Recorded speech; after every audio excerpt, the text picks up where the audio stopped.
नमस्कार और आप सबका स्वागत है आविर्भाव हॉरर लाइव के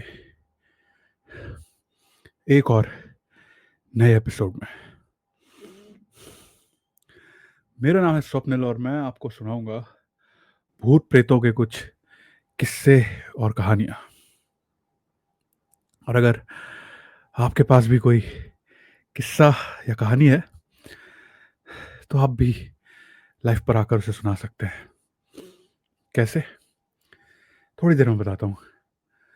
पहले शुरू करते हैं आज की कहानी से। तो आज की हमारी पहली कहानी है ईस्टर से रिलेटेड, जिसका टाइटल है मिट्टी का अंडा। यह है एक आविर्भाव ओरिजिन। शुरू करते हैं। मिट्टी का अंडा। गोवा के एक गांव का चर्च। चैपल के घंटे बज रहे थे। फील्ड में बच्चे पेस्टल बास्केट्स लेके दौड़ रहे थे। हर तरफ हंसी, कैरल्स और कोकोनट केक की खुशबू। ईस्टर हमेशा से खुशी का त्योहार रहा है, नए जीवन का सिंबल। कहते हैं यीशु ने अपने बलिदान के बाद तीसरे दिन जिंदगी पाई थी। उस याद में हर साल लोग ईस्टर एग्स छिपाते हैं, जीवन के अंदर छिपी नई शुरुआत की तरह। एग हंट बच्चों के लिए गेम है, पर असल में ये एक पुरानी रस्म है। हर एग के अंदर एक सरप्राइज होता है, बिल्कुल जिंदगी जैसा। कभी मीठा, कभी कुछ और। 9 साल की रीवा सबसे तेज भागती थी। मां चीख के कहने लगी, रीवा अकेले मत जाओ, पर वो सुनती ही नहीं थी। उसका बस एक ही मिशन है, गोल्डन एग ढूंढना, जिसके अंदर सबसे बड़ा सरप्राइज छिपा है। बाकी बच्चों को उनके अंडों के अंदर मिल रहे हैं चॉकलेट्स, स्टिकर्स, एक क्रूसिफिक्स या टॉफियां। पर रीवा एक कोने की तरफ भाग रही है, जहां घास हल्की है, मिट्टी में थोड़ा उभार है। बाकी बच्चे वहां नहीं हैं, शायद किसी वजह से। पर रीवा को यह लगता है कि गोल्डन एग ऐसी ही किसी जगह में दबा होगा। वो उस उभरी हुई मिट्टी के पास जाके उसे कुरेदना शुरू करती है। हवा बहती है, रीवा के बाल उड़ते हैं और उसके कानों में सरसराती है एक हंसी, उसके ही जैसे किसी बच्चे की। रीवा ने पलट कर देखा। आसपास कोई नहीं था। वो अकेली थी उस कोने में। उसे ध्यान आया गोल्डन एग का, और खुदाई फिर से शुरू हुई। उसने देखा एक अंडा आधा मिट्टी में दबा, पर यह कुछ अलग था। न प्लास्टिक, ना ही कोई रैपर, बल्कि काफी पुराना। रीवा ने उस अंडे को ध्यान से बाहर निकाला। ये गोल्डन एग तो नहीं था, पर बाकी अंडों से काफी बड़ा था। उसने उसे खोल कर देखा। अंदर एक सरप्राइज था, एक पुरानी चिट्ठी। चिट्ठी जिस पर लिखा था, उसने पाप किए थे और उसे ये पवित्र मिट्टी साफ करेगी। चिट्ठी गीली है और उस पर मिट्टी के साथ एक उंगली का निशान भी है, न जाने कितना पुराना। रीवा कुछ देर घूरती रही, पर फिर उसने उस अंडे को वहीं दफना दिया जहां से उसे लिया था। शाम को रीवा का मूड थोड़ा ऑफ है। गोल्डन एग नवीन पॉल नाम के लड़के ने जो जीत लिया था। नवीन क्लास में रीवा की चोटी खींचकर उसे चढ़ाता है, और आज चर्च में नवीन को गोल्डन एग मिलता देख रीवा वहां रुक नहीं पाई। रीवा, क्या हुआ बेबी? मां ने घर वापस जाते हुए पूछा, पर रीवा ने कोई जवाब नहीं दिया। डिनर पे भी उस रात रीवा कुछ नहीं बोली। मां और पापा ने खूब पूछा, पर कोई जवाब नहीं। ऐसा नहीं था कि रीवा नवीन के जीतने से अपसेट थी, बल्कि सच तो यह था कि उस चिट्ठी को पढ़ने के बाद रीवा के कानों में वही हंसी बार बार सुनाई दे रही थी। और फिर धीरे धीरे यह हंसी एक रोने की आवाज में बदलने लगी। रात को बेडरूम में रीवा को लाइट्स ऑफ होने के बाद एक स्मेल आई, गीली मिट्टी। और बस यही नहीं, रीवा महसूस कर पा रही थी कि उसका बिस्तर किसी ठंडी गीली मिट्टी जैसा ही महसूस हो रहा था। ठंडी गीली मिट्टी, जैसे ताजी खोदी गई हो। कंबल के नीचे कुछ हिला। रीवा ने उसे पांव मार के हटाना चाहा, डरते डरते उसने कंबल उठाकर झांका, पर वहां कुछ भी नहीं था।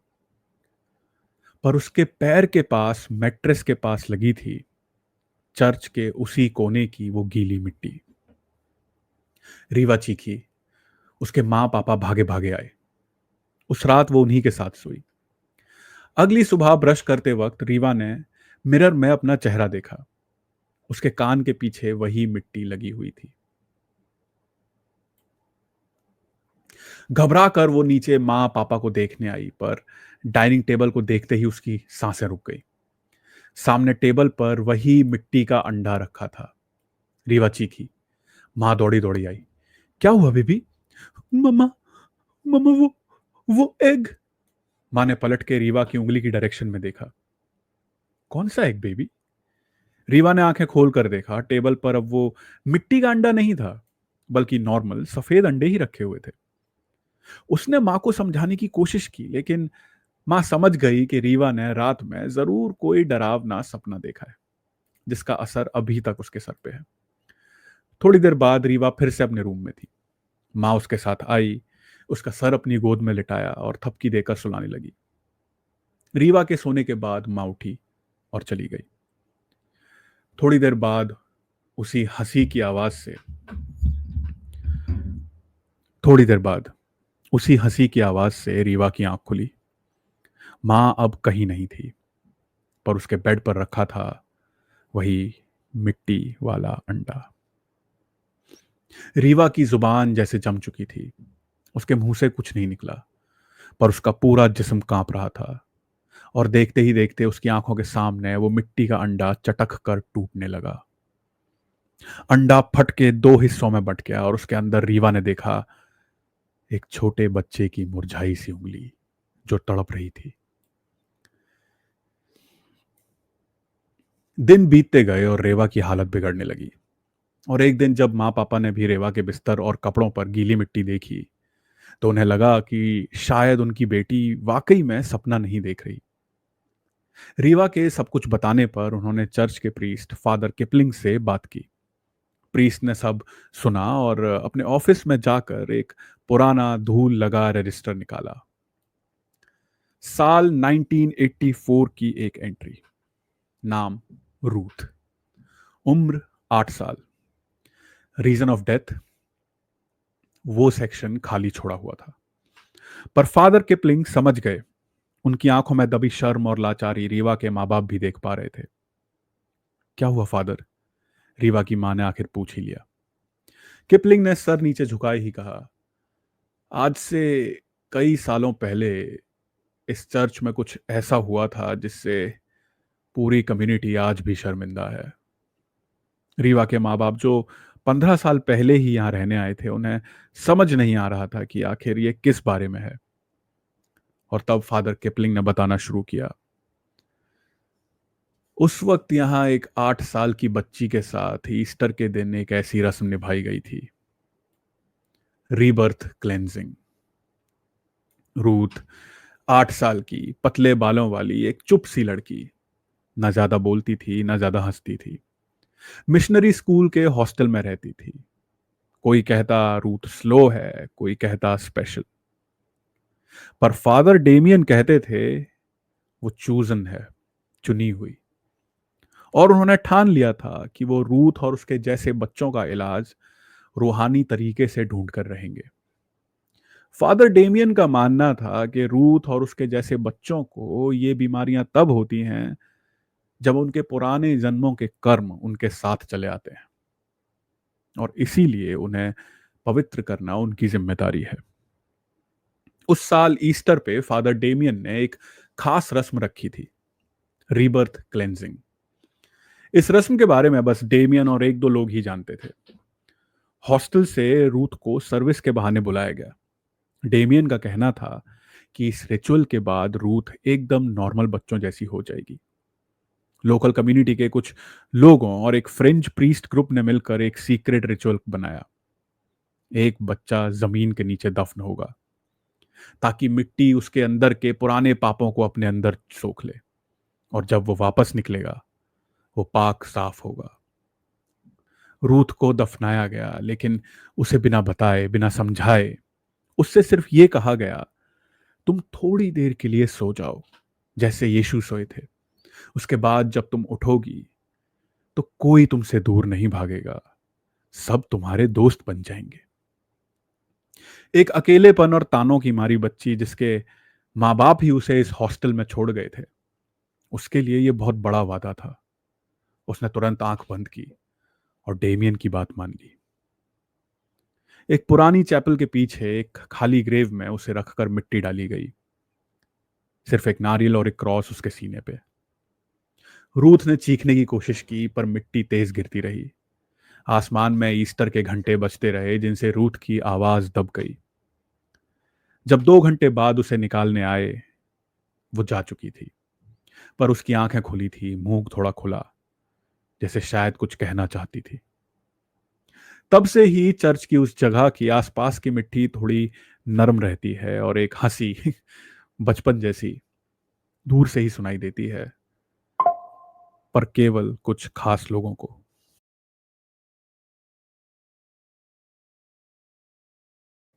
उसके बाद की सारी बातें सुनकर रीवा के माँ और पापा को भी उस रात नींद नहीं आई। रीवा आज भी अपने माँ और पापा के साथ ही सो रही थी, पर वो दोनों भी कितनी ही देर जागते। थोड़ी देर बाद तीनों एक ही बिस्तर पर नींद के आगोश में खो गए। दरवाजे पर एक आहट हुई, जैसे छोटे छोटे कदम उसकी तरफ आ रहे हों। हवा से पर्दा उड़ा, दरवाजा खुला, पर कोई दिखाई नहीं दिया। फर्श पर मिट्टी के निशान लिए छोटे छोटे कदमों के निशान अपने आप बनते जा रहे थे। सुबह खबर फैली, रीवा के माँ बाप का रो रो कर बुरा हाल था। रीवा सोते सोते ही बिस्तर में दम तोड़ चुकी थी। फादर किपलिंग घर आए और उन्होंने परिवार को सांत्वना दी। इस मुश्किल घड़ी में पूरी कम्युनिटी आपके साथ है, बस मेरी आपसे एक गुजारिश है। रीवा के माँ बाप फादर किपलिंग को देखते रहे। साल 2056। गोवा का वो गांव अब किसी शहर जैसा ही है। आसपास मार्केट्स, स्कूल्स, रेजिडेंशियल अपार्टमेंट्स हैं, पर वो चर्च अब भी वहीं पर ही है। और ईस्टर के दिन आज भी वहां गोल्डन एग हंट चल रही है।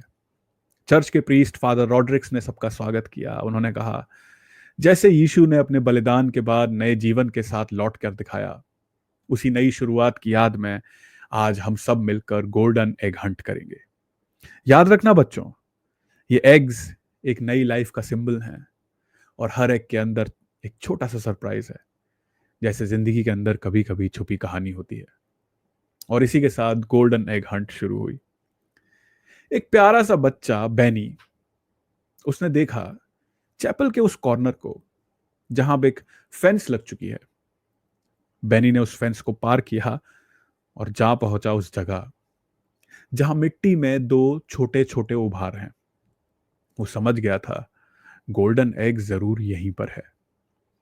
बैनी ने खुदाई करनी शुरू की और उसे दिखाई दिया एक बड़ा सा अंडा। पर एक गोल्डन एग नहीं था, बल्कि मिट्टी का अंडा था। और तभी उसके कानों में एक हंसी सुनाई दी, जैसे दो छोटी बच्चियां हंस रही हों। ये थी आज की पहली कहानी, मिट्टी का अंडा।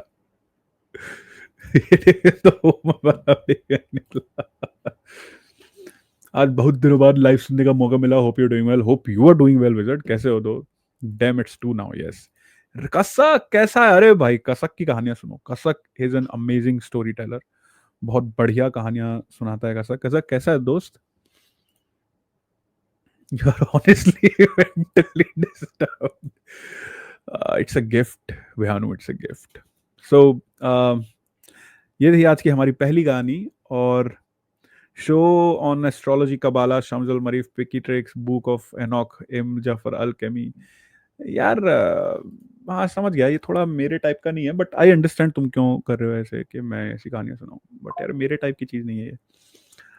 कुशल सर कैसे हैं? आज आखिरी कहानी में आपका कैरेक्टर है, ध्यान रखिए, आइएगा जरूर। Kids get crucifix with egg, dam, not is egg, with egg. क्या पता ये शो एंड इनके होस्ट ही घोस्ट निकले, है ना। हाय शिवांगी, कैसे हो। दो लड़के हैं, एक क्यूटी पाई जादू भी आ गए हैं और साहिल डॉन भी आ गए हैं। दोनों के पास एक एक कहानी है, पर डिलेमा ये है कि पहले हम कहानी किसकी सुनेंगे, साहिल डॉन की या क्यूटी पाई जादू की। क्यों ना इन दोनों को हम स्ट्रीम पर बुला लो, इन्हीं से बात करते हैं। चलो भाई, दोनों लड़कों, तुम्हें लाइव पर ले रहा हूं मैं। ओके, इन 3, 2, 1। ख्याली पुलाव कह रहे हैं साहिल जी की कहानी का सबको इंतजार है। अच्छा, इंतजार तो है, दैट्स राइट।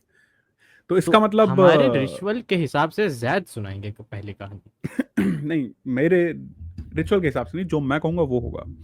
साहिल के नाम से दो वोट आए, दो ही वोट आए हैं और दोनों के दोनों वोट साहिल के नाम से आए हैं। तो हम थोड़ा अनएक्सपेक्टेड करेंगे और जैद को कहानी सुनाने को बोलेंगे। पहले जैद सर, पहले आप सुनाएंगे आज कहानी। ये वही ना जो मैंने कहा था। वाह। स्ट्रीम आपकी है। Happy haunting. तो शुरू करते हैं।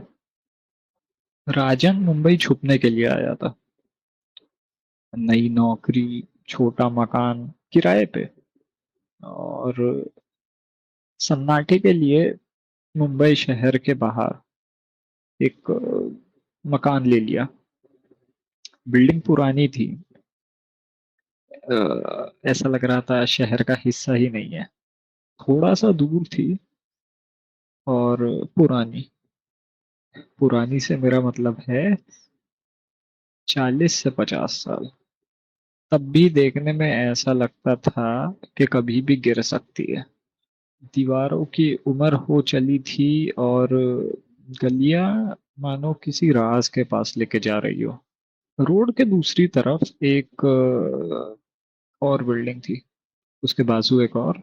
इन दोनों के बीच में एक छोटा सा जमीन का टुकड़ा था, मानो भुला दिया गया हो। राजन आते जाते उसे कई बार देखता। एक बार उसने पास जाके देखने का सोचा, तो ज्यादा कुछ पता नहीं चला। बस कुछ घंटियों की आवाज आई, जो कि एक छोटे से टावर के ऊपर थी। अंदर जाके देखा तो एक कोने में एक पुराना बोर्ड लगा था, मानो किसी ने भुला दिया हो, जिसपे बड़े बड़े अक्षरों में लिखा था, Saint Jude's Church. Good Friday की सुबह उस चर्च के दरवाजे खुले। अंदर से एक बूढ़े प्रीस्ट ने आके उसे हेलो कहा, और राजन से कहा, आज गुड फ्राइडे है, क्या आप हमारे साथ स्टेशंस ऑफ द क्रॉस को ज्वाइन करेंगे। राजन क्यूरियस भी था और मना भी नहीं करना चाहता था। उसे कुछ समझ में नहीं आया, तो उसने बस अपना सर हिला दिया। रस्में चालू हुई। एक छोटा सा ग्रुप था, कुछ आसपास के लोगों का, और चर्च के कुछ लोग थे। एक फादर, एक नन, कॉयर के बच्चे जिनके हाथ में कैंडल्स थी। कैंडल्स उनकी हाथ के हिसाब से थोड़ी बड़ी थी। वो लोग एक लकड़ी के क्रॉस से दूसरे की तरफ जाते। वो सब उसी चर्च के कंपाउंड में था। हर एक स्टेशन पे रुकते। वहां पे फादर एक पैसेज पढ़ते। फिर वो लोग अपना एक घुटना टेकते, एक छोटी सी प्रेयर होती। उसके बाद शांति, थोड़ी देर के लिए। फिर वो लोग उस वुडन क्रॉस के नीचे एक मोमबत्ती जलाते, और फिर धीरे धीरे नंगे पांव अगले स्टेशन या अगले क्रॉस की तरफ बढ़ते। ये सब ऐसे हो रहा था जैसे सपना हो। सब कुछ एकदम स्मूथली हो रहा था, जैसे इन लोगों के पांव जमीन पर नहीं पड़ रहे थे, हवा में तैर रहे थे, किसी साए के जैसे। हर स्टेशन के लिए एक बेल बजती और उसकी आवाज गूंजते रहती। पहला स्टेशन, दूसरा, तीसरा।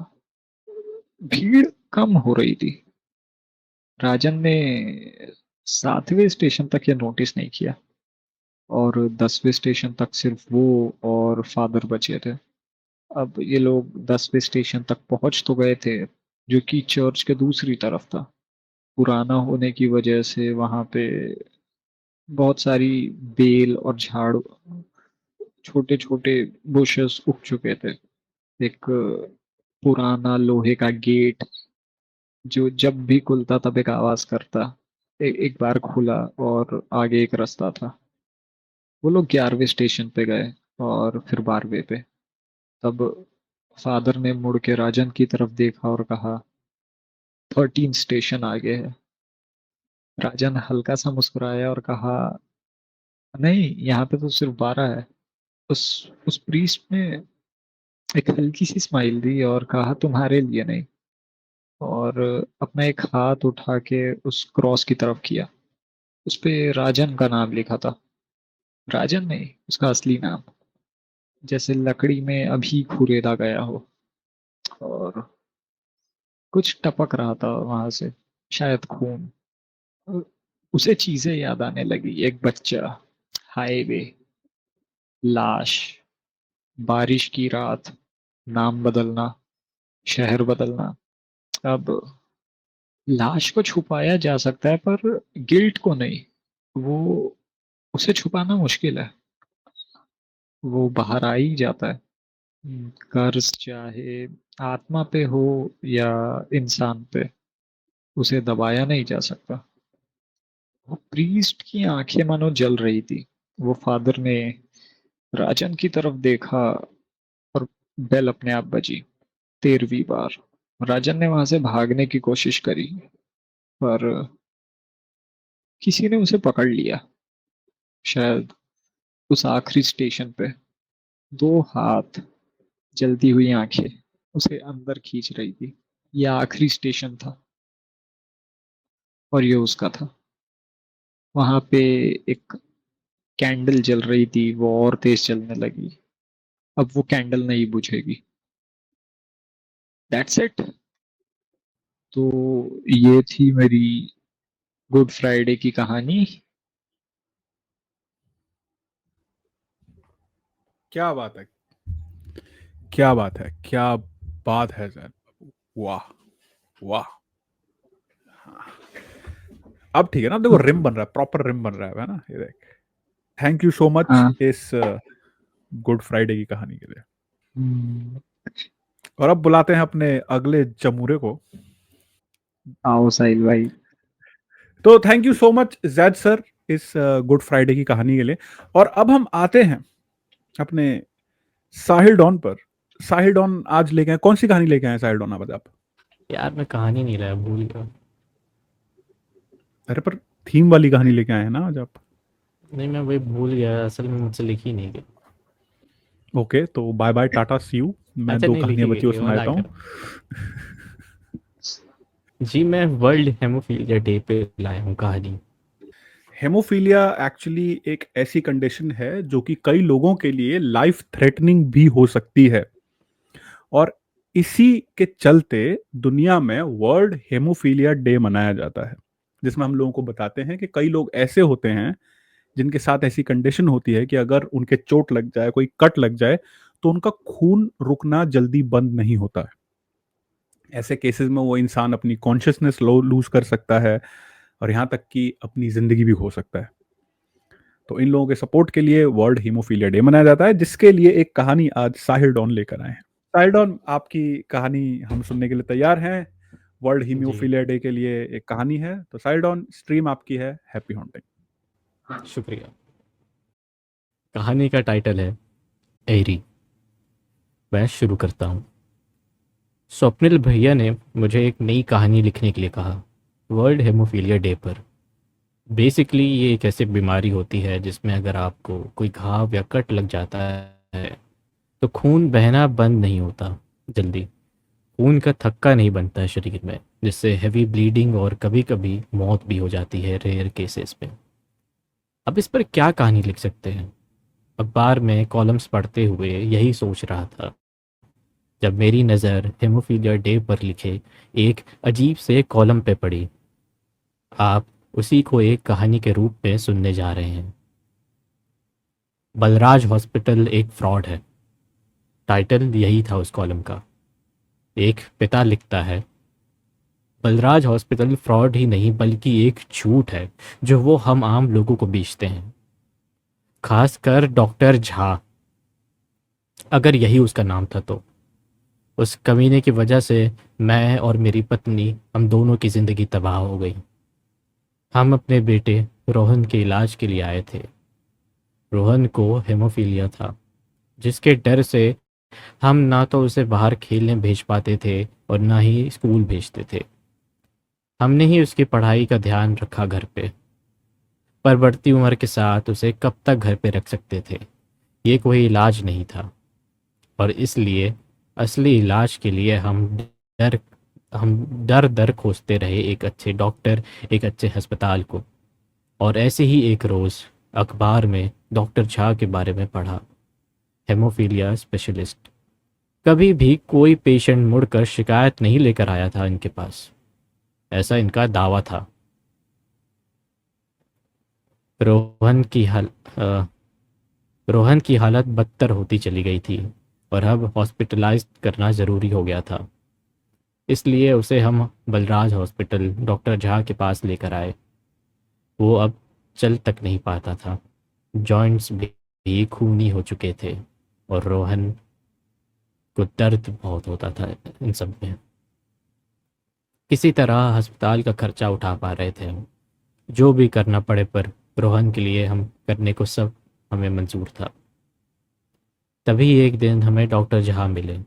अधेड़ उम्र के, शक्ल से तजुर्बेदार डॉक्टर लग रहे थे वो। उन्होंने हमें पहाड़ की एक जगह के बारे में बताते हुए कहा कि देखिए, जो हम कर सकते हैं कर रहे हैं, पर आप चाहो तो आप भी अपने बेटे को ठीक करने में एक बहुत बड़ा काम कर सकते हैं। और तब उस पहाड़ की देवी के मंदिर के बारे में बताया उन्होंने, और कहा देवी सारी खराबी, सारी विकृतियां अपने पास रख लेती हैं, वो आपकी परेशानी भी अपने पास रख लेंगी। हम सब कर चुके थे, तो सोचा फिर ये क्यों नहीं। चमत्कार की उम्मीद में बीवी को रोहन के पास छोड़ डॉक्टर झा के समझाए हुए नियमों को अपने ध्यान में लिए देवी के मंदिर के लिए निकल पड़ा अकेले में। नियमों के हिसाब से हमें रोहन की एक जोड़ी कपड़े, सिर के बालों से बनी एक चोटी, पैर और हाथ के नाखून, धतूरे का पाउडर और एक ब्रांडी, कोई भी, साथ में रोहन की एक फ़ोटो। जो फल सात्विक क्रियाएं सदियां ले लेती हैं, वही क्रियाएं तंत्र चुटकियों में करके दिखला देता है। ये कहते हुए डॉक्टर झा ने हमें इन सामग्री को कैसे प्रयोग में लाना है उस क्रिया की चिट्ठी पकड़ा दी। कार जहाँ तक मुझे ले जा सकती थी वहाँ तक मैं गया। उसके आगे जंगल के सीने को काटती हुई पगडंडी ने मुझे 16 किलोमीटर टहलाते हुए देवी के मंदिर पर्वत के शिखर पे पहुंचा दिया। पहुंचते पहुंचते लगभग आधी रात हो गई थी। क्रिया करने का सही समय। लालटेन की रोशनी में मैंने मंदिर को देखा। मंदिर वैसा नहीं था जैसा आप अक्सर शहरों में या गांव में देखते हैं। मंदिर के नाम पर दो पत्थर, तीन पत्थर तीन तरफ से खड़े थे, जिसकी छत आकाश था। बीच उन तीन दीवारों में एक गोल लाल पत्थर पड़ा हुआ था, जिसके अगल बगल दो छोटे पत्थर और बाजू में त्रिशूल, जिस पर एक खून से नहाया झंडा आकाश में लहरा रहा था। समझाई हुई क्रिया के हिसाब से मैंने सारे लिखे हुए अनुष्ठानों को करना शुरू किया, पर जैसे ही आखिरी क्रिया, रोशन की तस्वीर पत्थर के आगे रखी, एक तेज कंपन के साथ वो पत्थर हिलने लगा, और तब मेरी नज़र पत्थर के सिर पर गई। वहाँ कंपन की वजह से एक दरार पैदा हो गई थी, और उस दरार में से एक गाढ़ा लाल तरल उस बड़े पत्थर के साथ साथ उसके पास रखे उन दोनों छोटे पत्थरों का अभिषेक करते हुए बाहर बहना शुरू हो गया। देखते देखते वो खून बहता हुआ मेरे पैरों की तरफ बढ़ रहा था, और जैसे ही उसने मेरे पैरों को स्पर्श किया, वो वहीं थम गया। 1 इंच तक और आगे नहीं बढ़ा वो, मानो जैसे वो वहीं जम सा गया था। और फिर तब कुछ ऐसा हुआ जिस पर मैं आज तक यकीन नहीं कर पाता हूँ। वो खून वापस उल्टी दिशा में बहना शुरू हो गया। मानो ज़मीन को जैसे उसने छुआ तक नहीं था। वो वापस उस दरार में भरना शुरू हो गया, मानो जैसे कोई चीज़ उस दरार की गहराई से उसे अपनी तरफ खींच रही हो। और देखते ही देखते वो पत्थर, वो ज़मीन पहले जैसे हो गए। मैं अपनी जगह बिना आँख झपकाए ये सब देखते जा रहा था। मुझे होश तब आया जब मेरा फ़ोन बजा। एक कॉल मेरी बेबी केतकी का था। उसने रोते हुए कॉल पे बताया कि रोहन अब नहीं रहा। अनकंट्रोल्ड ब्लीडिंग की वजह से उसकी मौत हो गई थी, मानो जैसे उसके शरीर से सारा खून निचोड़ लिया गया हो। डॉक्टर झा पूरे अस्पताल में कहीं भी नहीं मिला। बाद में पता चला कि डॉक्टर झा के नाम का कोई डॉक्टर वहाँ काम ही नहीं करता था। उस मंदिर के बारे में पता और पढ़ने के बाद मुझे ये मालूम चला कि वो किसी देवी का मंदिर नहीं, बल्कि एक एहरी दानव का मंदिर था। एहरी को सबसे ज़्यादा भूख रक्त की होती है, जिसके बदले वो आपको अपार धन प्रदान कर सकता है, पर रक्त किसी बच्चे का होना चाहिए। मैं जानता हूँ कि मैं जो लिख रहा हूँ उस पर यकीन करना मुश्किल है, पर प्लीज़, अगर आपको डॉक्टर झा नाम का कोई बताए गए हुलिये से मेल खाता इंसान मिले तो मुझसे संपर्क करें। शुक्रिया। तो ये थी कहानी। ये एरी क्या वही वाला एरी है? नहीं, दूसरा एरिया, मैंने बस इंस्पिरेशन ली है उसके मंदिर के गुड, डिस्क्रिप्शन क्योंकि से। मुझे बाद में पता पड़ा कि उसका स्पेलिंग तो एरी है बट उसे बोला एडी जाता है, एडी देवता। ओह, तो साहिल डॉन, इसके अलावा और कोई बात जो आप कहना चाहते हैं, क्योंकि अब मैं स्ट्रीम को फिर आगे लेके हाँ। जाऊंगा। नहीं, वैसे मजाक से हट के और सारी बकचोदियों से हट के मैं आपको थैंक यू कहना चाहता हूँ। You are welcome. मतलब कि बोलने दो, बोलने दो। बहुत दिनों के बाद थैंक यू ओके। बोल रहा हूँ मैं। मतलब कि समझ लो आप लोग कि मैं जितना काम करता हूँ, मतलब जितना काम मैं करता हूँ, उसका कोई एप्रिसिएशन दे या ना दे, ये इंसान ये इंसान बिल्कुल नहीं देता है। तो मैंने वो अपने दिमाग में बैठा लिया है कि देखो भाई लोग, नहीं मतलब एप्रिसिएशन नहीं देता है, पर ये फीडबैक देता है। फीडबैक इतना अच्छा देता है कि मन करता है कि इसको उल्टा मैं और सुनाऊं कि मत दिया करो फीडबैक। क्यों देते हो फीडबैक? फीडबैक नहीं, आप तो मुझे गाली दो, क्योंकि मैं जैसा काम करता हूं मैं उसको डिजर्व ही नहीं करता कि मुझे फीडबैक मिले, गालियां पड़े। पर इस इंसान से, ये इंसान ये इंसान देगा मुझे। एक इंसान के छत्र छाया में जो मैं लिख रहा हूँ, मैं डिजर्व गालियां भी नहीं करता हूँ। मैं गालियां भी डिजर्व मैं नहीं करता हूँ। मैं तो बहुत ही खुशकिस्मत हूँ कि इस इंसान ने मुझे अपने अंडर रखा है कहानी सिखाने के लिए, क्योंकि मेरे बिना इस चैनल का क्या होगा? क्या होगा इस चैनल का मेरे बिना? मेरे बिना ये चैनल और कितना आगे बढ़ जाएगा आप नहीं जानते हो। अगर मैं नहीं होता तो कब का ये चैनल आगे बढ़ गया होता।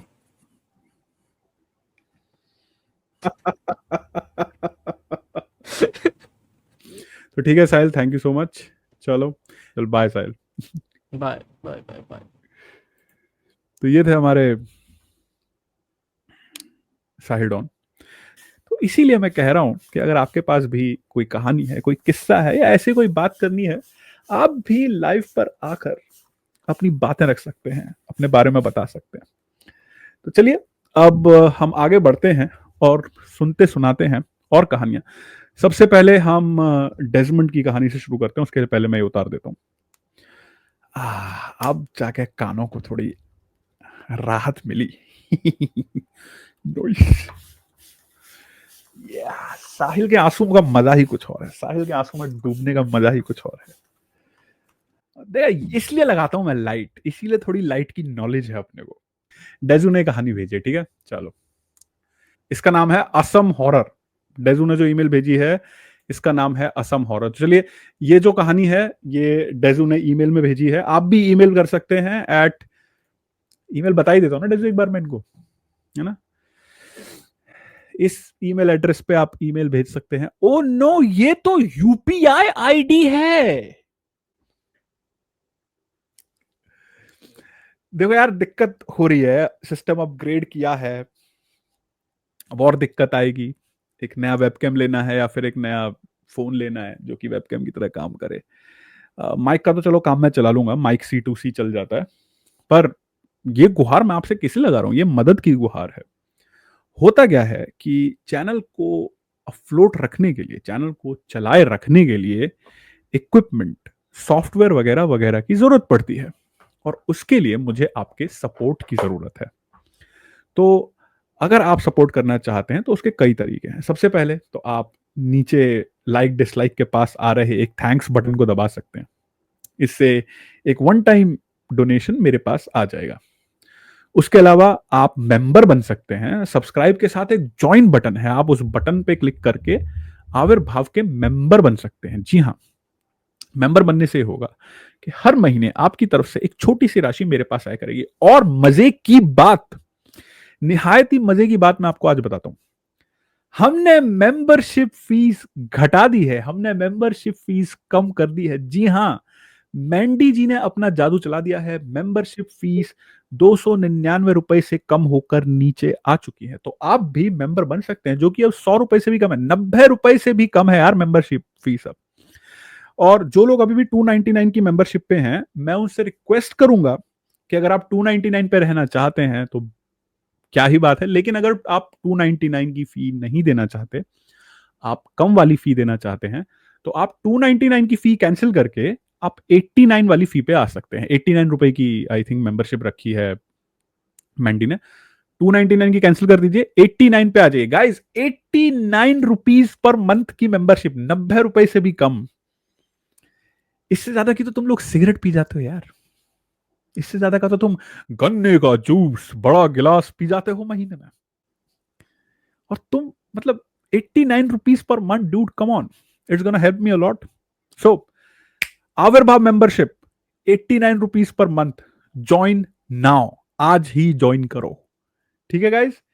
उसके अलावा तीसरा ऑप्शन मुझे सपोर्ट करने का, swapnilnarendra@okicici, ये मेरी यूपीआई आईडी है। इस पे आप जो भी डोनेशन या टिप भेजेंगे वो सीधी मुझे मिलेगी। यूट्यूब इसमें से पैसे नहीं काटेगा। आप मेंबरशिप ज्वाइन करेंगे, थैंक्स बटन दबाएंगे, सुपर चैट, सुपर स्टिकर भेजेंगे, यूट्यूब 30% अपने पास रख लेगा। यूपीआई आईडी से आप भेजेंगे, सीधा मेरे पास आएगी। तो जैसे भी आप सपोर्ट करना चाहें आप कर सकते हैं। शुक्रिया ये सुनने के लिए। और उसके अलावा अगर आप मॉनेटरी सपोर्ट नहीं कर सकते हैं, कोई दिक्कत नहीं है। आप बस चैनल को लाइक करें, शेयर करें, अपने दोस्तों को, रिश्तेदारों को बताएं चैनल के बारे में, वीडियो को शेयर करें, वीडियो को लाइक करें, कमेंट करें वीडियोस के नीचे। मेरे लिए वो सपोर्ट भी बहुत मायने रखता है। बहुत बहुत धन्यवाद इसके लिए। और अब मैं ईमेल दिखाई देता हूं ये ईमेल एड्रेस है, आप इस पे अपनी कहानियां, अपने किस्से लिखकर, टाइप करके या रिकॉर्ड करके भेज सकते हैं, वीडियो या ऑडियो में, जैसे आपका मन करे। मैं उन्हें चैनल पे फीचर करूंगा, जैसे कि मैं अभी डेजू की स्टोरी को फीचर करने वाला हूं। तो चलिए हम डेजू की स्टोरी पे आते हैं। 89 में 20 रुपए कम करो तो सोचता हूं, ये इसका मतलब मैंडी ने अभी किया नहीं है, मैं करा दूंगा। बट नाउ यू नो कि हम 89 वाले मॉडल पे आ चुके हैं, तो आप कर सकते हैं आप, ठीक है। और जब ये वीडियो जा रहा होगा, people will be able to subscribe to that membership. तो चलिए अब हम सीधा डेजू की कहानी पे चलते हैं, जो कि डेजू ने हमें ईमेल से भेजी है। और याद रखिए, अगर आपके पास भी कोई कहानी है, कोई किस्सा है, तो आप भी हमें इस तरह ईमेल कर सकते हैं। और इसी के साथ यार लाइक दबा दो, लाइक दबा दो यार, लाइक बटन दबा दो, वीडियो पे लाइक बटन दबा दो पटाख से, ठीक है। चलो, ये जो कहानी अब मैं सुनाने वाला हूं, ये हमारे दोस्त डेजमंड ने भेजी है। डेजमंड अपना एक हॉरर चैनल चलाता है, हॉरर पेज चलाता है, जो कि इंस्टाग्राम पे भी है, यूट्यूब पे भी है। और आई थिंक डेजमंड इंडिया में नहीं रहता, तो शायद टिकटॉक पे भी होगा, है ना डेजू? तो चलिए अब पढ़ते हैं डेजमंड की भेजी कहानी, जिसका नाम है आसाम हॉरर। डेजू लिखते हैं, हाय, अगर आप कभी आसाम जाएं तो शाम के बाद सुनसान रास्तों से दूर रहना। ना सिर्फ जंगली जानवरों या अंधेरे के डर से, बल्कि एक और वजह है, एक भयानक आत्मा जो आधा इंसान है और आधा घोड़ा। आसाम की लोक कथाओं में इसे घोड़ापक या घुड़पक कहते हैं। ये सिर्फ एक कहानी नहीं है। मेरा एक फॉलोअर कहता है कि उसकी जान बच गई थी इस वार्निंग की वजह से। बात है 2016 की, जब वो अपने कॉलेज के दिनों में था। वो और उसका रूममेट अपने कॉलेज में आजरा के पास, जो गुवाहाटी एयरपोर्ट के करीब है, असाइनमेंट कंप्लीट कर रहे थे। जब वो लोग निकले तो शाम के 7:30 बज चुके थे। पब्लिक ट्रांसपोर्ट बंद हो चुका था और रास्ते पूरी तरह अंधेरे में डूबे हुए थे। कोई और ऑप्शन ना देखकर दोनों पैदल चल पड़े और एक लंबी और सुनसान सड़क पर, जहां आसपास सिर्फ खेत और बैम्बू के झाड़ थे। करीब 1 किलोमीटर चलने के बाद उन्हें कुछ अजीब सा महसूस होने लगा। एक अजीब सा सन्नाटा, जैसे सब कुछ रुक गया हो। और फिर उन्होंने देखा एक बैम्बू का पेड़ रास्ते के बीच में गिरा हुआ था। तभी उनके अंदर डर की एक लहर दौड़ गई। उन्हें अपनी दादी माँ की बात याद आई। अगर कभी सुनसान रास्ते पर एक बैम्बू का पेड़ अजीब तरीके से गिरा मिले तो उसे पार मत करना। हो सकता है वो घोड़पक हो। वो रास्ते रोकता है ताकि तुम्हारा खून पी सके। पर घुड़पक आखिर होता क्या है? घुड़पक असम की लोक कथाओं में एक डरावनी आत्मा है। इसे आधा आदमी आधा घोड़े के रूप में बताया जाता है। यह आत्मा असम के जंगली और सुनसान रास्तों में भटकती है, खासकर पुलों के पास। जंगल में ये वीरान जगहों पर भटकती है। कहा जाता है कि यह आत्मा किसी व्यक्ति की हो सकती है जो किसी दुख भरी या हिंसा से भरी मौत का शिकार हुआ हो। मरने के बाद उसकी आत्मा बदला लेने के लिए घुड़पक बन जाती है। ये रात में अकेले सफर करने वालों का शिकार करता है। वो रास्ते पर बैम्बू गिरा के रास्ते रोक देता है और जैसे ही कोई उसे पार करता है या हटाने की कोशिश करता है तो या तो वो जख्मी हो जाता है या फिर उस पर जादू का असर हो जाता है। तब घुड़पक उसका खून पीता है या उसकी जिंदगी की ताकत छीन लेता है। कई कहानियों में लोग फिर कभी नहीं मिलते, सिर्फ घोड़े के नक्शे कदम रह जाते हैं। कुछ लोग कहते हैं कि सिर्फ हनुमान चालीसा का जाप करने से ये प्राणी पीछे फेंकने से उसे बचा सकता है। जब तक आप सीधा बैम्बू पार नहीं करते और धार्मिक विश्वास रखते हो, वो कुछ नहीं कर सकता। अब वापस कहानी पर। मेरा फॉलोअर एकदम से रुक गया। उसने तुरंत हनुमान जी का नाम लिया, अपनी बोतल से थोड़ा पानी पीछे फेंका, बिल्कुल वैसे जैसे उसकी दादी ने बताया था। फिर उसने बैम्बू के पास से नहीं गया, बल्कि एक पास के घर की दीवार के ऊपर से चढ़कर एक दूसरे रास्ते से गया। जैसे ही उन्होंने वो रास्ते को छोड़ा, वो अजीब सा डर भी चला गया। जो साया उनके पीछे था वो गायब हो गया। उन्होंने कभी पीछे मुड़ के नहीं देखा। वो दोनों सुरक्षित घर पहुंच गए, पर उसके बाद उन्होंने कभी वो रास्ता दोबारा नहीं लिया। तो अगर आप कभी आसाम में हो और रास्ते में गिरा हुआ बैम्बू दिख जाए, उसके ऊपर चढ़कर उसे पार मत करना, ना ही उसे हटाने की कोशिश करना।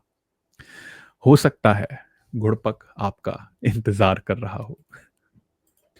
तो गाइज, ये थी डेजू की भेजी कहानी। और अब हम आते हैं अपनी आज की आखिरी कहानी पर, जो कि है एक लव क्राफ्ट के स्टाइल में लिखी हुई कॉस्मिक हॉरर कहानी, जो कि थोड़ी साइफाई भी बन जाती है। तो चलिए शुरू करते हैं आज की आखिरी कहानी।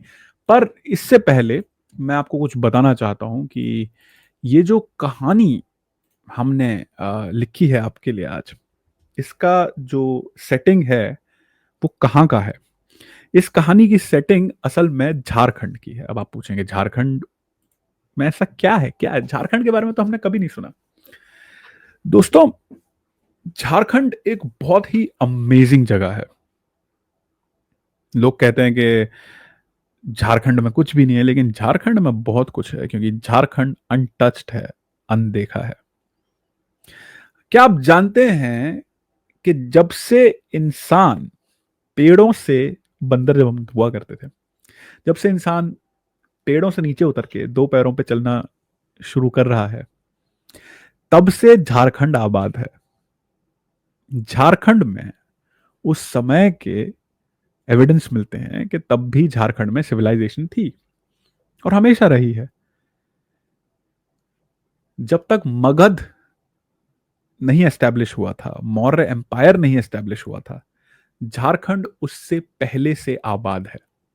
और झारखंड के जंगल, झारखंड के झरने, झारखंड की पहाड़ियां, गुफाएं इन इंसानों को पनाह देते रहे हैं।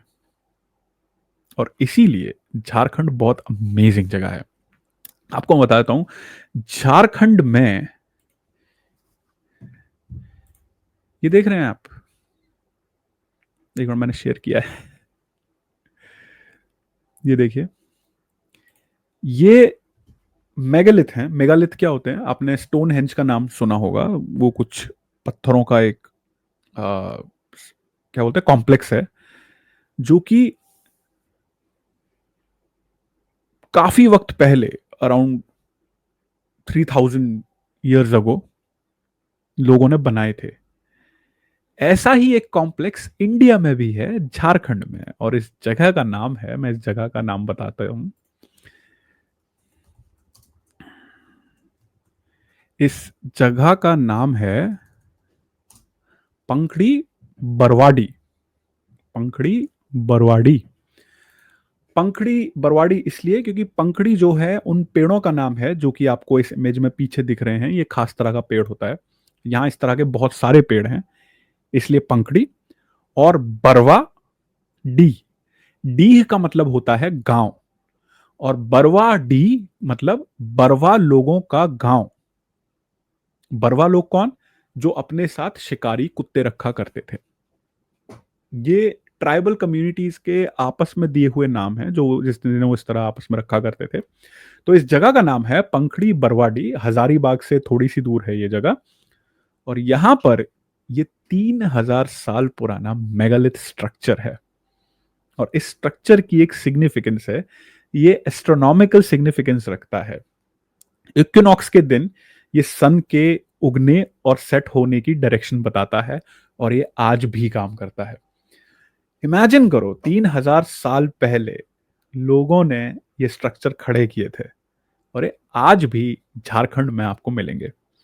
तो अगर आप अपनी अगली डेस्टिनेशन के बारे में सोच रहे हैं तो झारखंड जैसी जगह पे जाने का सोच लो, बहुत बढ़िया जगह है। तो चलिए शुरू करते हैं आज की आखिरी कहानी, जो कि है cosmic horror slash sci-fi story, an Aavirbhav original. कहानी का टाइटल है Sasanderi, the cosmic bookmark. Jharkhand के एक पुराने जंगल के बीच एक एएसआई प्रोटेक्टेड 3000 साल पुरानी मेगालिथिक साइट, जिसे लोग भूल चुके हैं। कोई बोर्ड नहीं, कोई साइन नहीं, सिर्फ एक रास्ते के बीच झाड़ियों के पीछे छुपी हुई एक भूल भुलैया जैसी जगह। झारखंड ऐसी जगह है जिसके बारे में ज्यादा लोग नहीं जानते।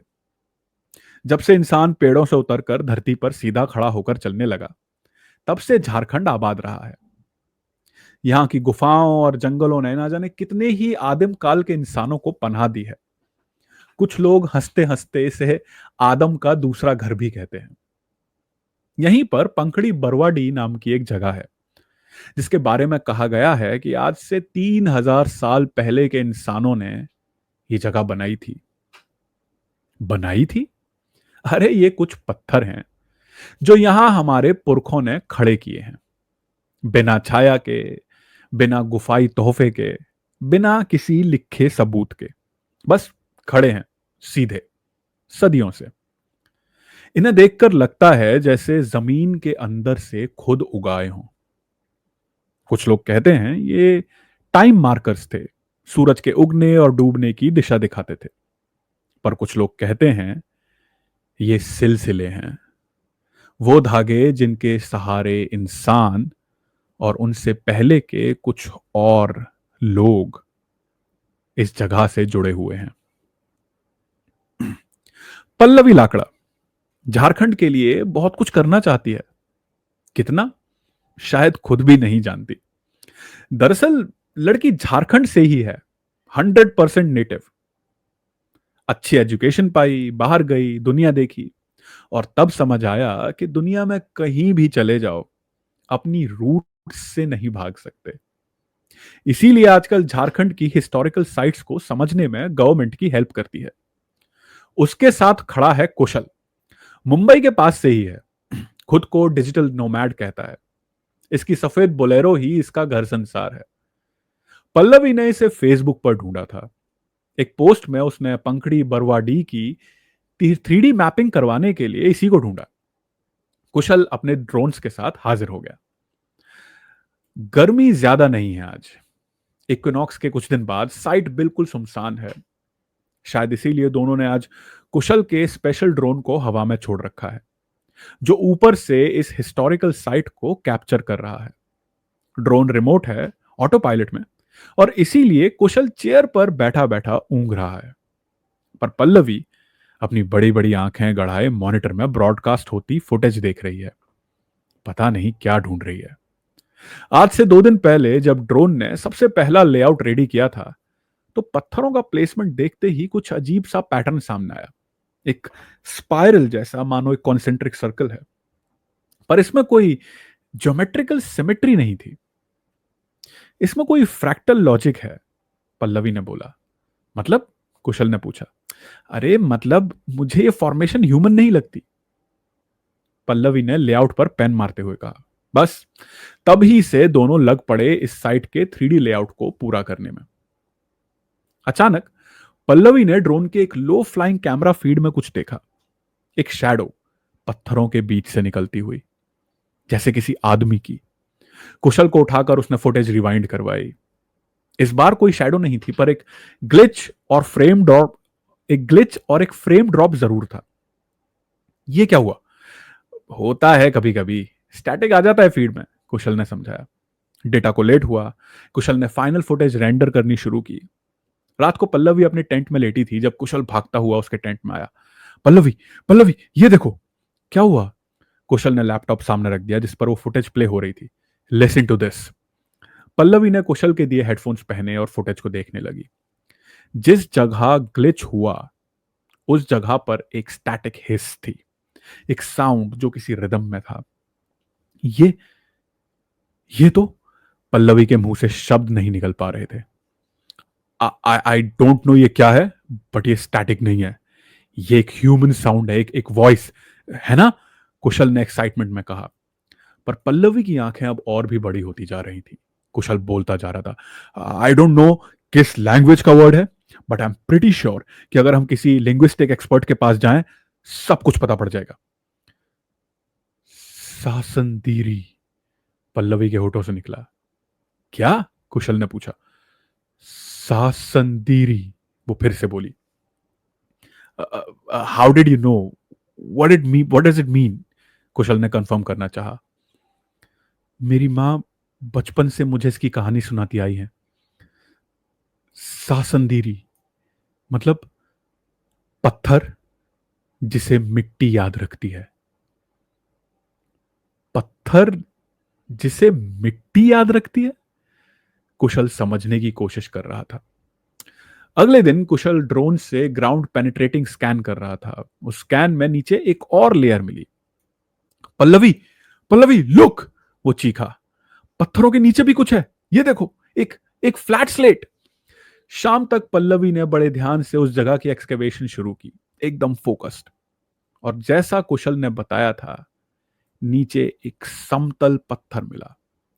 मैंने बोला था ना, कुशल ने खुद की पीठ थपथपाते हुए कहा। पर यह तो किसी भी तरह से नेचुरल नहीं लग रहा। पल्लवी ने उस स्लेट को टॉर्च की रोशनी में देखते हुए जवाब दिया। पर कुशल, मुझे यह मैन मेड भी नहीं लग रहा। उस वक्त के लोगों के पास इस तरह के टूल्स नहीं थे कि वो किसी पत्थर को इस तरह ग्राइंड करके फ्लैट और स्मूथ कर सकें। और ये क्या है? पल्लवी और कुशल ने देखा। उस स्लेट पर कुछ बारीक सिंबल्स थे। इनके बारे में ना पल्लवी ने कभी पढ़ा था और ना ही कुशल ने। ऐसे सिंबल्स कहीं नहीं देखे थे।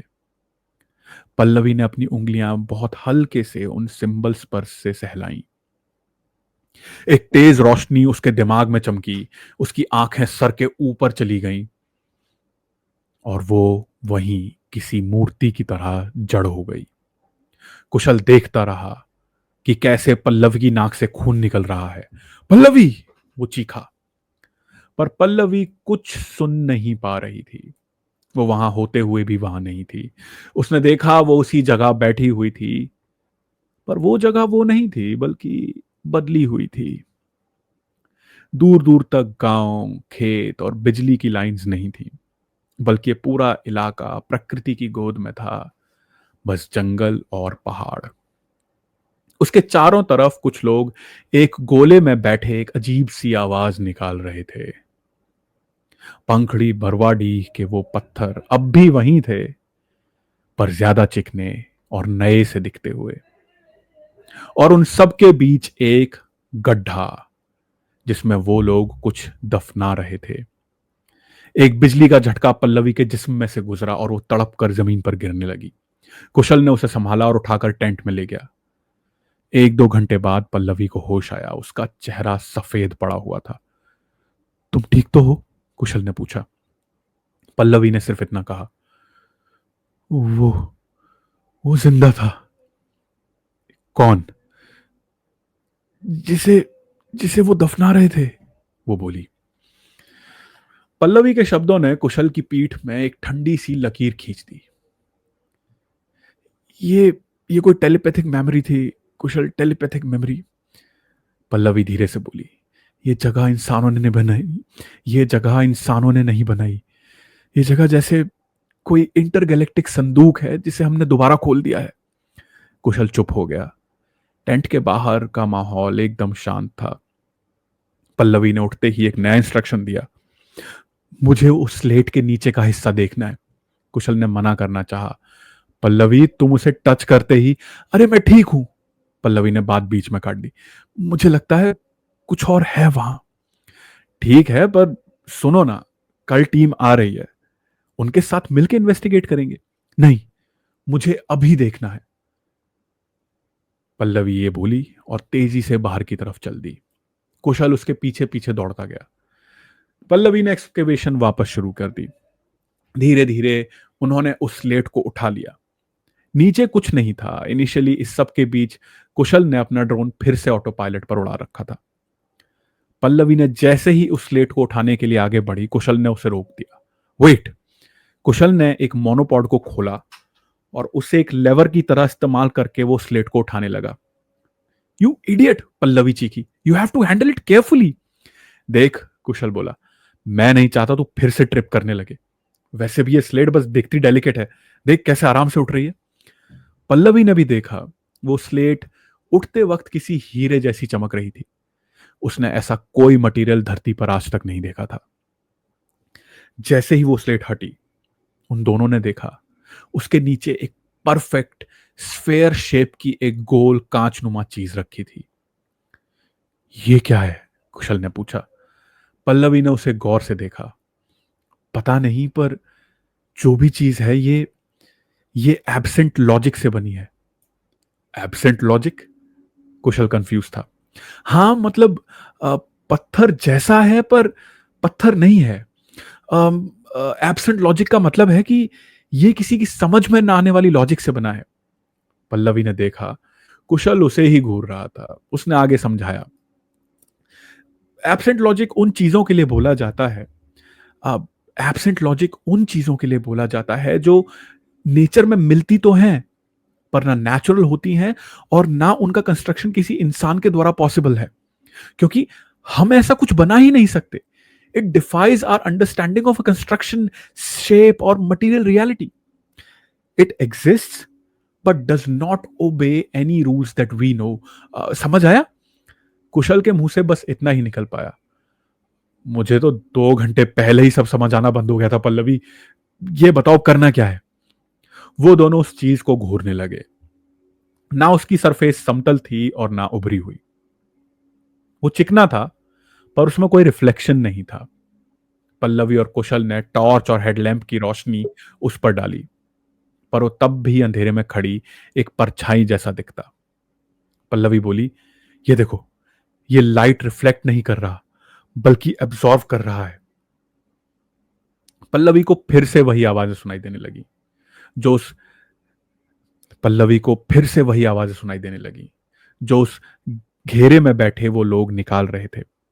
और पता नहीं कैसे, पर अब पल्लवी को वो थोड़ी थोड़ी समझ आने लगी थी।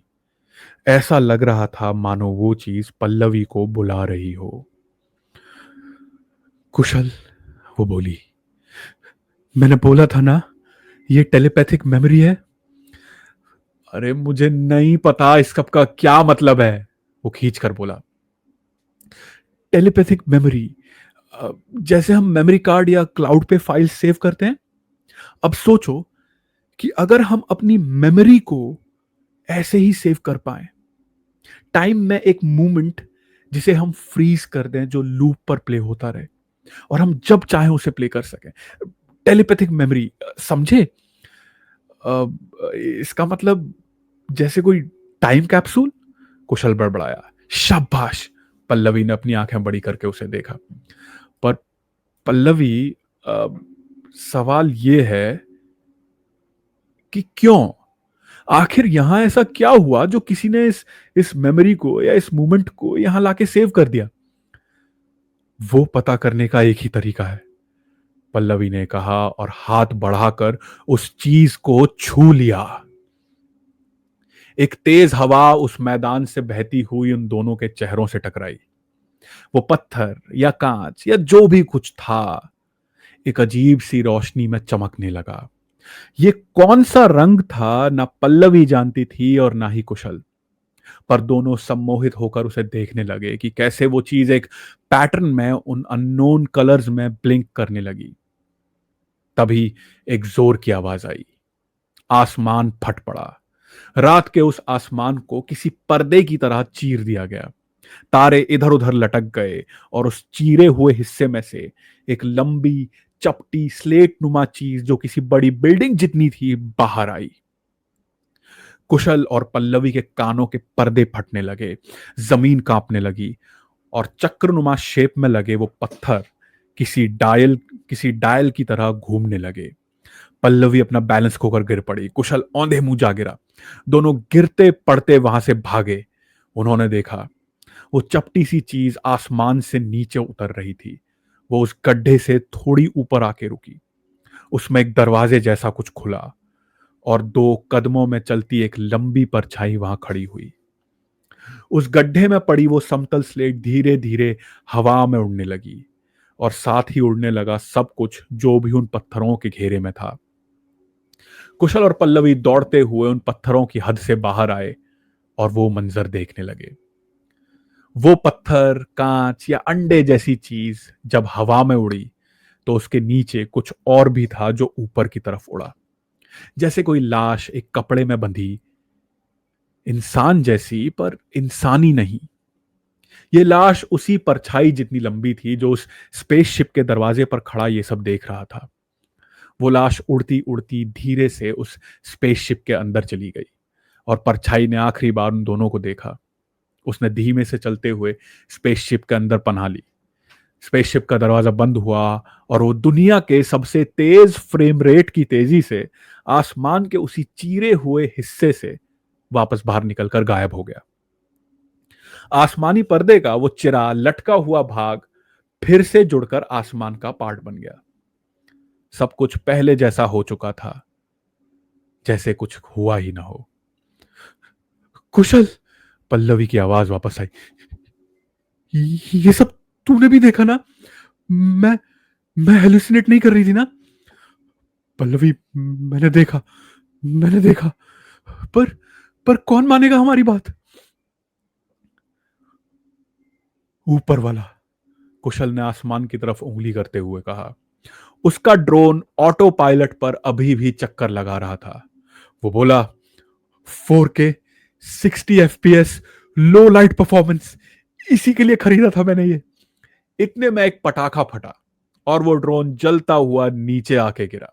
नो नो नो, कुशल चीखा और ड्रोन की तरफ भागा। उसने अपने हाथ और जैकेट से ड्रोन की आग बुझाई। उसने ड्रोन को उठाया और कुछ बाहर खींचने लगा। पागल, इसकी बैटरी जल रही है, पल्लवी ने उसे समझाया। अरे मैं कार्ड निकाल रहा हूं। हाथ जलाकर भी कुशल ने ड्रोन में से मेमोरी कार्ड निकाल लिया। कार्ड किसी चमत्कार से जला नहीं था। यस, साले एलियन, वो खुशी से चीखा। चेक करो। कुशल ने वो कार्ड तुरंत अपने फोन में डाला और फुटेज देखी। उन दोनों के आगे वही फुटेज प्ले हो रही थी। पल्लवी और कुशल का उस गड्ढे के पास जाके उस स्लेट को उठाना, पल्लवी का उस चीज को छूना और उस स्पेसशिप का आना, सब कुछ क्लियरली रिकॉर्डेड कुशल के फोन में चल रहा था। दोनों खुशी से चीख पड़े। यस, कुशल चीखा, अब पूरी दुनिया जानेगी मुझे। हाँ हाँ, और झारखंड को भी, पल्लवी बोली। अब हाँ हाँ, झारखंड को भी, कुशल बोला। पर तभी फोन स्क्रीन पर कुछ लिखा आया। Message, uplinking successful, extracting memories. ये क्या हो रहा है? कुशल ने घबराते हुए खुद से ही बोला। उसके सामने उसकी फोन स्क्रीन से कुछ तो अपलोड हो रहा था, कहां नहीं पता। बीच बीच में इंग्लिश में लिखा मैसेज उन्हीं सिंबल्स में बदल रहा था। कुशल के फोन का कोई कंट्रोल उसके हाथ में नहीं था। थोड़ी देर बाद मैसेज आया, एक्सट्रैक्शन सक्सेसफुल, डिलीटिंग फाइल्स। नहीं नहीं, डिलीट मत कर। कुशल चीखते हुए फोन को ऑफ करने की कोशिश करने लगा, पर उसके सामने उसका पूरा फोन साफ हो गया और अंत में फोन पर बस एक मैसेज चमका, सासंदीरी नाउ डीएक्टिवेटेड। कुशल रोते बिलखते हुए अपने फोन को चेक चेक करता रहा, पर उसका फोन ऐसे साफ हो चुका था जैसे फैक्ट्री रीसेट। वो रोता कोसता हुआ गाली बकता रहा, जबकि पल्लवी अब आसमान के उस हिस्से को देख रही थी जो थोड़ी देर पहले किसी कपड़े की तरह फटकर एक तरफ लटक गया था। वो जान चुकी थी कि कोई उसकी बात का यकीन नहीं करने वाला था, कभी भी नहीं। ये थी हमारी आज की कहानी, आखिरी कहानी, जो थी एक आविर्भाव ओरिजिनल, सासंदीरी। Walia became a new member. Please follow Max footsteps, become a new member. ये देखो यहाँ लेट लतीफ, आखिरी कहानी। अभी तो 2 भी नहीं बजे, बज तो गए 2। मैं भूल गया था हमारी स्ट्रीम पे भी पल्लवी है। Thank you Pallavi, how are you? Pallavi is another Aavirbhav member. Hi Pallavi. देखा, ये होते हैं कर्ल्स, ये होते हैं frills and thrills with Sahil के आंसू। हाय गाइस, अरे अनन्या आ गई। अनन्या, बिलेटेड हैप्पी बर्थडे यार। उस दिन मैंडी के साथ अनन्या का भी बर्थडे था और हम विश करना भूल गए। तो सब अनन्या को हैप्पी बर्थडे विश कर दो। Belated happy birthday Ananya. Ananya, belated happy birthday दोस्त। Thank you for coming. Like share subscribe, like share subscribe, like share सबब, like share sub, like share और वो कर दो, वो कर दो, लाइक शेयर वो, ठीक है। मैं अच्छा हूँ पल्लवी, आप कैसे हो? Pallavi, you got your T shirt ना? Tell me. यहाँ बहुत लोगों को नहीं मिली है, तुम्हें तो मिल गई ना पल्लवी? ये भाई, अब तो ये बातें जो हैं, ये मतलब मैं क्या ही बोलूं। पल्लवी, आपसे हाथ जोड़ के गुजारिश है, प्लीज मुझे इंस्टाग्राम पे डीएम करो। प्लीज प्लीज प्लीज इंस्टाग्राम पे डीएम करो मुझे। Let me take your details.